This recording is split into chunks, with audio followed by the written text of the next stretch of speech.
What's going on, guys? Yuri came here. Welcome to Ask Yuri Live. Today is Wednesday, November 9th, 2016. So without any further ado, let's cue the intro. Trouble losing weight? Need more energy? Want to improve your health? You got a fitness or nutrition question? I probably have an answer for you. Yo, what's going on, guys? How is it going? Welcome everybody to the live hangout. Let me know in the chat just quickly where you're joining me in from. If you can hear me okay. Just if you can confirm that, that'd be awesome. Just so I know. Oh, there we go. I just checked myself, so it's all good. All right, so today, Wednesday, November 9th, obviously it's a big day today because America has a new president. And again, I'm Canadian. I'm in Canadian. I am Canadian. I live in Canada, so I have no voting rights in the States. But if I did, I don't necessarily know that I would have made that much of a difference either way. But here's what's interesting. What did you guys think about the election? Are you guys happy with the outcome? Are you guys happy with how it turned out? Let me know in the comments below. Kelly from Ohio, what's going on, Kelly? Ohio's always this big swing state. Now, we're not here to talk about politics, but I think this is actually fairly interesting I just want to bring up something interesting. So I shared a video on my personal fan page, my personal profile page on Monday, and it's kind of gone pseudo viral. Like, we've had so many people share it because I talked about, like, it doesn't really matter what happens with the election, right? Whether Trump wins or Clinton wins, and amazingly Trump won, which baffles my mind. But I said, listen, like, it doesn't really matter who's in charge, because at the end of the day, who's in charge of your life is you. Right? You're the one calling the shots. You're the one waking up whenever you want to wake up. You're the one going to the work job that you chose to work at, right? Not that somebody held a gun to your head and said, you have to do this.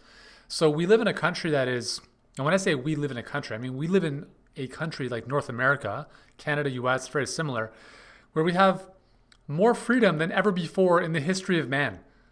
I would have hated to live in the medieval times. Can you imagine that? Have like random people pillage your village and burn it to the ground, kill your kids and family. Like, imagine living in that kind of time. We live in a day and age where we have so much opportunity, so much freedom. I am able to do a live hangout with you guys on a friggin' webcam here, which is absolutely unbelievable. And it doesn't matter who's president. I mean, obviously there might be a couple of changes, hopefully that are for the better, but at the end of the day, I mean, I said yesterday in the video that I created, since I've been alive, every single prime minister that has come into office in Canada has made zero impact on the day-to-day quality of my life. Zero. Nothing. I don't follow politics. I don't watch the news. Obviously, with yesterday, I watched a little bit. But none of that has any bearing on the quality of my life, and none of it has any bearing on the quality of your life unless you let it. Okay? So what I'm trying to say is you can take two sides. You can be a victim or you can take responsibility. You can be a victor. You can take responsibility for your life. And I'm going to tie all this back into health in just a second, okay? So it doesn't matter who is in charge. You are in charge of your life, right? You're the person doing the grocery shopping. You're the person deciding going to work out. You're the person who is making the choices to do what it is you do with your life. And to think that we're simply puppets of a master puppeteer, I believe is the biggest call of victimhood of all time. So please do not allow what has just happened to get you down and just, call it a day. I think more than ever before, this is an opportunity now. This is a ride. This is like a call to action. This is, when you think of, a lot of movies and how, the heroine or the hero, it goes through this, this troubling time, and then this guide comes and calls them to action. They go on this journey. That's the time, right? Sometimes we don't have the right mentors. We have negative mentors who are people that we don't want to emulate or we don't want to kind of follow. And it really kind of stimulates us to making something better for ourselves in the future. And I think now, I have no idea what Trump is going to do. And like most politicians, whatever they say never really gets done in office and during their time. But, you can have an impact on your life on a day-to-day basis. And I think it's really up to you to be the decider on that. Like, do you guys agree with that? Because that's just the way I live my life, right? So, yeah. But what's interesting is, just from a slightly different perspective, I predicted that Trump was going to win this like 6 months ago. And the reason I said that is because whenever you give something so much focus, it naturally rises its importance.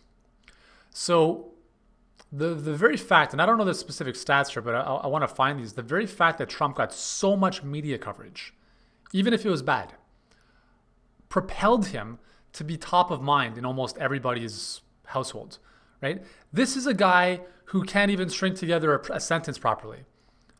You know, it's unbelievable. Here's a guy who, like, just as a human being, and I've seen him speak in person, and I've seen him for 1 hour tear apart Rosie O'Donnell with F words and no class. And he is the president of the most powerful country in the world.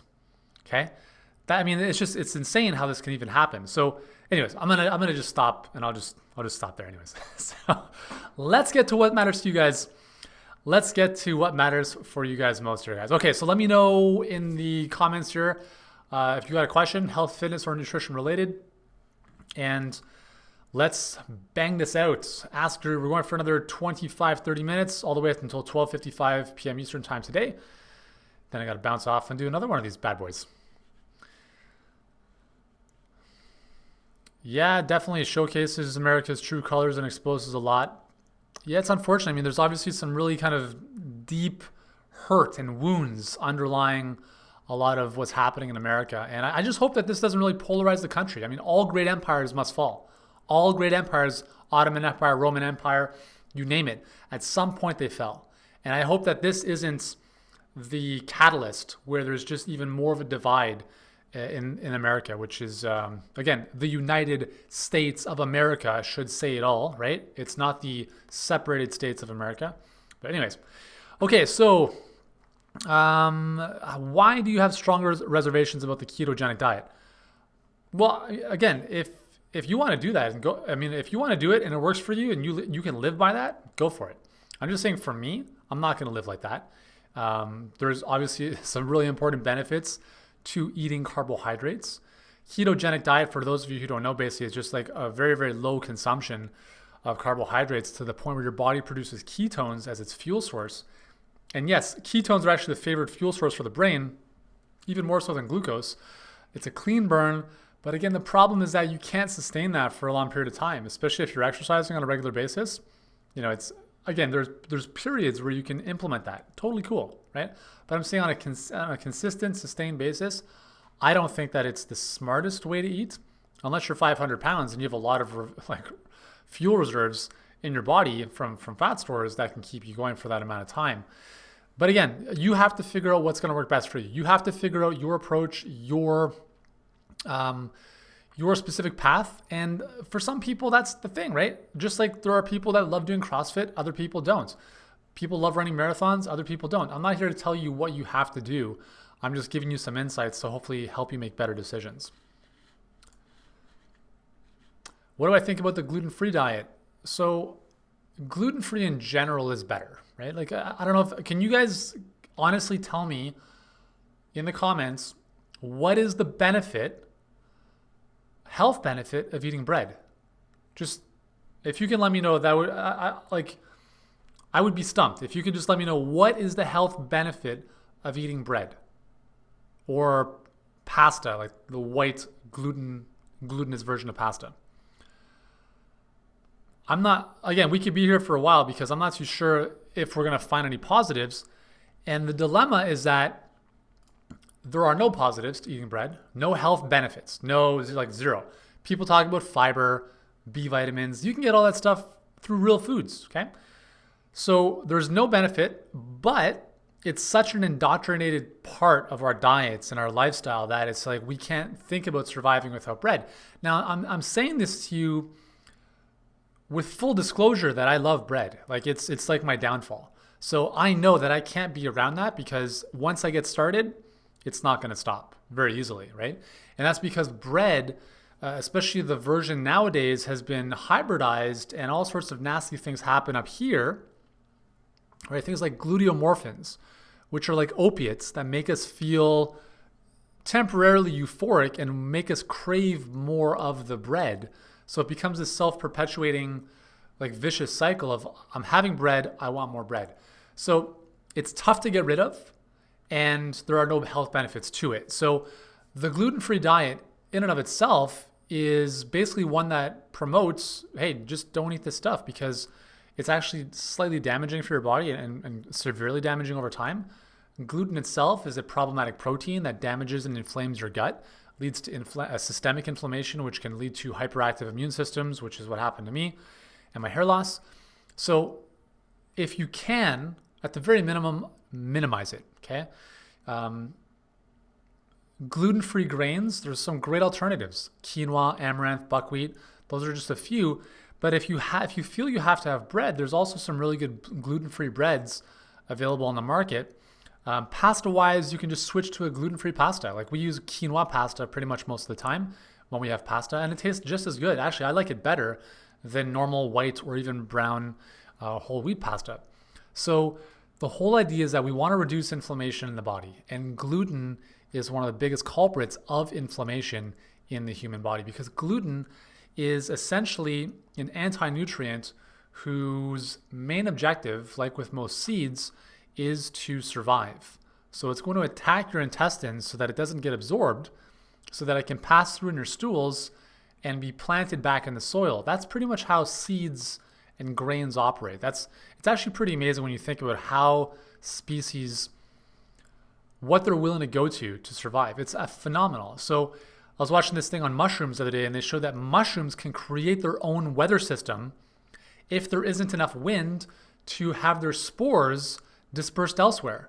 It's phenomenal. And they show these like close-up photography, like thermographic photography, and like the spores of the mushrooms were like, you could see this like little wind cyclone happening under it. It was phenomenal.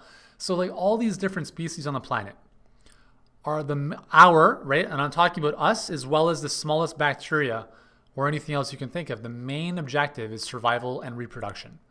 So a lot of foods will contain anti-nutrients, like gluten as an example, whose main objective in that food is to keep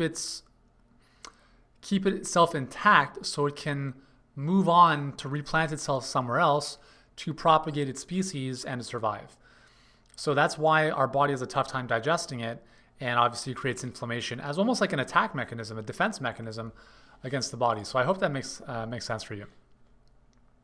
Brenda, what can I do about food allergies to help decrease them? If there is, what can I do? I find my allergies are increasing in reaction and therefore have increasing difficulty with going out to eat due to cross-contamination. Also difficult trying new diets and so forth. So one of the ways that allergies, so there's three levels here, okay? So we have sensitivities, which is usually an IgG antibody response. Allergies are a full-blown IgE antibody response, and you'll find that if you do a blood test at your dermatologist, as an example, or immunologist. And then you have intolerances. Intolerances are more digestive, right? I can't tolerate milk because I don't have the lactase enzyme to digest lactose. Okay, so that would be an example of an intolerance. A sensitivity is different because it's not a full-blown allergy. You don't have it and then go into anaphylactic shock. Maybe you had something 4 days ago and now it's actually showing up as rapid heart rate today, or rosacea outbreak or different things like that. And it's very tough to diagnose them symptomatically because the symptoms don't necessarily appear right away. So one of the ways that these sensitivities develop and eventually become allergies and eventually can turn into autoimmune disorders is when we consume a particular food very often or in high quantities. Because what ends up happening is, if let's just say you have blueberries every single day in like copious amounts, you're wearing down your body's enzyme pathways to digest and assimilate those blueberries.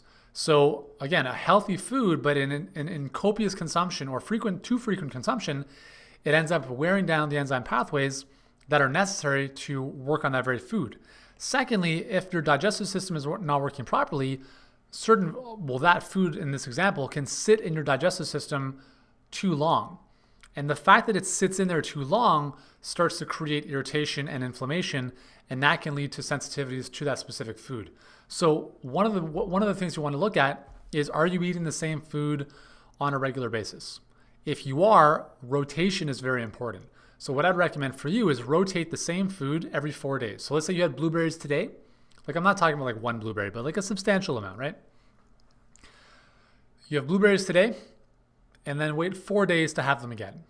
You have a banana today, wait 4 days to have a banana again. I know it sounds a little bit ridiculous, but this whole idea of rotation allows your body the 4-day time frame to kind of work through some of the stuff, get it out, and not exhaust those enzyme pathways. The other thing you can do is when you're eating food in general and between your meals is take with your food, a digestive enzyme, and between your meals, take a proteolytic enzyme. A proteolytic enzyme are things like papain, bromelain from papaya and pineapple, respectively. And these will help work on and break down a lot of these immune complexes and weird things floating around in our blood that we don't want to have in there. So those are a couple ways that you can start breaking some of that junk down and helping your body restore its normal function. So hopefully over time, you can get back to eating, what you want to eat. It's amazing the body can recover from food allergies and sensitivities. You just have to give it time. Okay, so I don't know exactly what the time frame is going to be because it's going to vary depending on the situation, and everyone's body is different. Yeah, so your tongue is starting to tingle every time you have a bell pepper. So that's a great indication that that's probably a sensitivity. I would look at maybe don't have that food for a certain amount of time, and then you can retest.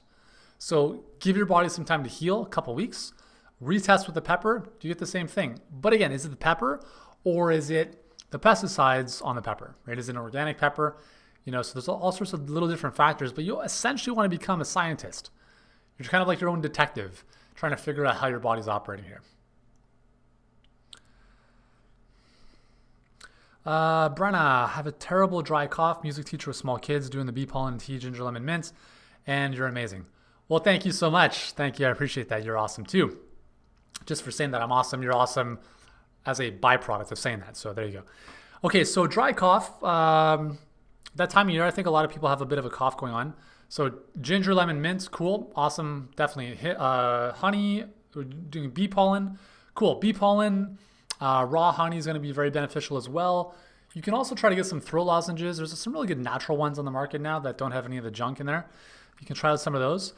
You can also look at the good old ACV, which I've brought back. I think every Ask Yuri episode I've had apple cider vinegar with water.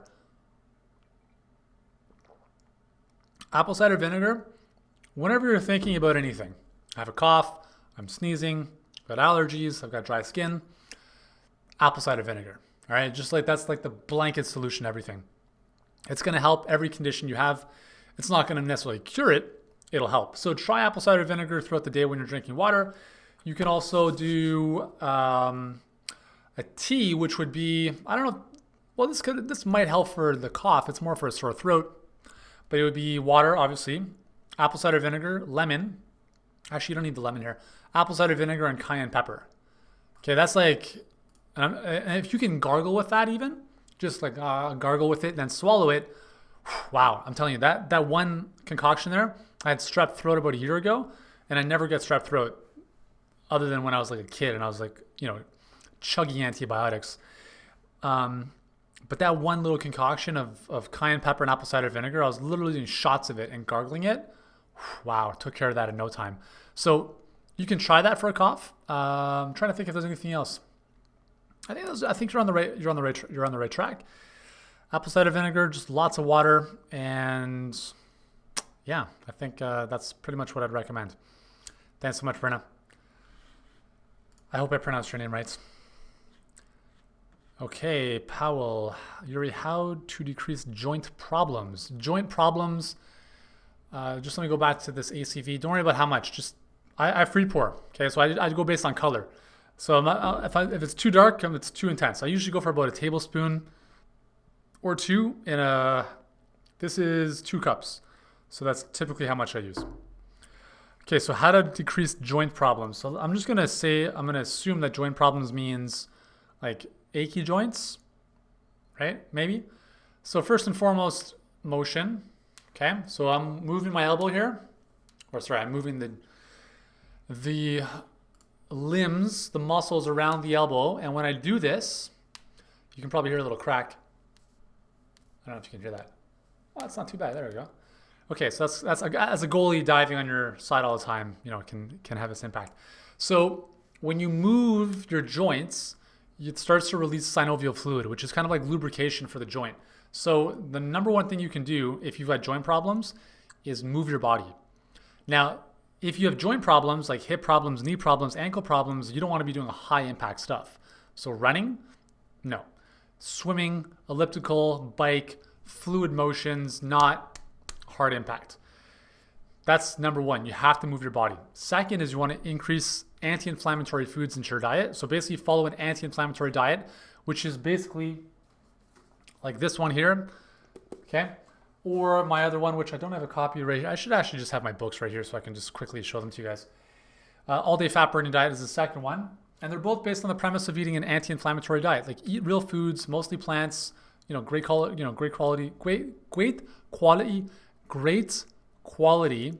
real foods, okay? You can look at turmeric, ginger, omega-3 fatty acids, all are big anti-inflammatories. And then you can also look at proteolytic enzymes, as I had mentioned, because they can work between meals on an empty stomach to go throughout your body and break down stuff that needs to be broken down. So really helpful for that as well.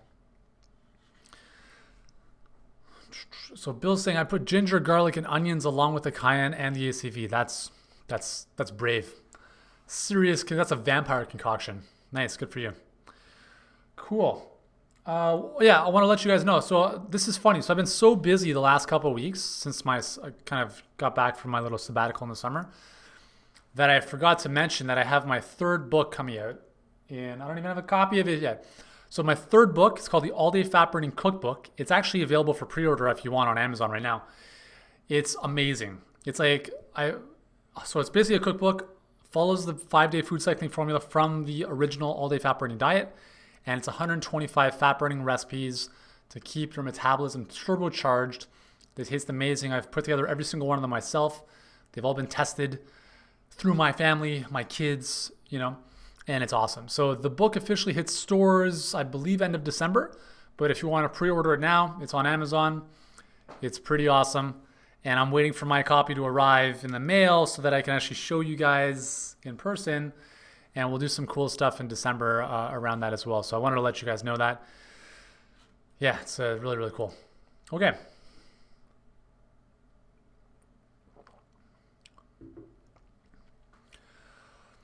Right, what are your thoughts? All-day fat-burning cookbook. That is the name.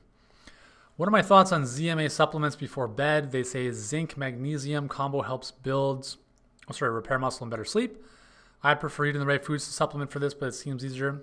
Well, naturally, let's be very honest, right? It's a lot easier to take a pill than it is to change the way we eat. And I'd be the first person to say, listen, yeah, if there was a pill that could help me do X, Y, Z, obviously I would take that. We're all human. That's just the way we operate. I don't personally take zinc supplementally because it actually makes me nauseous. If you have zinc on an empty stomach, it has that nauseating effect. So that's the one thing I'm not too sure about. The magnesium, I usually take magnesium in the form of Calm, which is the magnesium powder that you just add into warm water. Not all of it is fully absorbed though, so you have to understand that a lot of it is just excreted by the body. So, so the question I would say is, what are you taking them for? Is it to sleep better? To repair muscle? Because if you sleep better, you're actually going to be repairing stuff better anyways, assuming you're spending time in deep sleep. And yeah, so I don't necessarily think you have to take those supplements. Let's just assume that the question at hand is how to sleep better. Go to bed and wake up at the same time every day. Go to sleep in a cold, dark tomb. Okay? So I talk about this in the all-day fat-burning diet extensively because sleep is a very, very, very important component to burning fat, staying healthy, repairing muscle, all that stuff. So go to sleep in a cold, dark tomb. Okay? So basically a very dark room, relatively cold, 67 degrees Fahrenheit or so, no noise, and try to avoid eating a couple hours before bedtime. Okay, so if let's say you go to bed at 10, try to finish your last meal around like 7:30 at the latest. Like don't go to bed on a full stomach. It's going to really impair thyroid function, hormone function, not good stuff. So you're not going to feel that great either when you wake up. So that's what I'd recommend. And yeah, start there. I mean, you don't need the supplements. You become dependent on them if you just, because there's this relationship where if you take the supplement, you sleep better. So then you think, oh, I need the supplement to sleep better. And if you run out of the supplements, now you've got this dependency, which is not necessarily very healthy. Can you suggest an Indian diet plan for diabetes type 2? I don't know. I mean, honestly, I'm not too sure. Like the Indian diet already is pretty healthy from what I know. So if you continue to eat lots of good quality Indian foods and spices, that's all going to be very beneficial for a type 2 diabetic. You may want to cut back on the naan because that's a very refined type of flour. So that's, that's pretty much all I can recommend. I wish I could give you more on that one. Cool. You're welcome, Rita. Hope you sleep better. The other thing too is actually a really cool app called Sleep Streams. Sleep Streams, a free app on your iPhone. And it will give you all sorts of cool binaural beats to help reduce and kind of just calm your brain waves into more of the brain waves that are favorable for sleep. I use it, I wouldn't say every day, but if I'm pretty riled up, I'll just put my headphones on, hit the play button, and it just kind of redirects my brain waves to a more appropriate level for deep sleep. So you can check that out as well. Just make sure your phone's on iPhone mode or on airplane mode when you do that. Cool. All right, guys. Well, thanks so much for joining me. I appreciate you taking the time out of your day and for your questions. So yeah, I'll just answer one more here from Anna. Is aloe vera juice good for you as a first drink in the morning? Can you say something about it? Aloe vera is awesome. Yeah, it's great. It doesn't taste very good, but it's really good for the mucosal membranes in the digestive system. Very, very healthy for that. So if you want to do that, go for it. Awesome. It'll probably actually help you poop better as well because it lubricates that whole digestive tract. So yeah, go for it. Absolutely. So there it is. Guys, thank you. And gals, thank you so much for joining me. Ask Yuri live every Wednesday, 12:30 p.m. Eastern time, right here, same bad channel, same bad time. If you want to watch the replay, well, you can obviously watch it on the page, or you can watch it on my YouTube channel. Just type Yuri Elkaim into YouTube and you'll find my 900 or so videos to help you live a awesomely healthy and fit life. And if you've enjoyed this, please share it with your friends, your family, your colleagues, people who need to know this goodness. And I appreciate you sharing the goodness because we want to help a lot of people. I can't do it alone. You know somebody that I don't, just hit the share button, let them know about this. Let's get everyone involved, and together we can make this world a happier, better, healthier place. All right, guys, thank you so much. We'll end with the outro. I'll see you next week. Trouble losing weight? Need more energy? Want to improve your health? You got a fitness or nutrition question? I probably have an answer for you.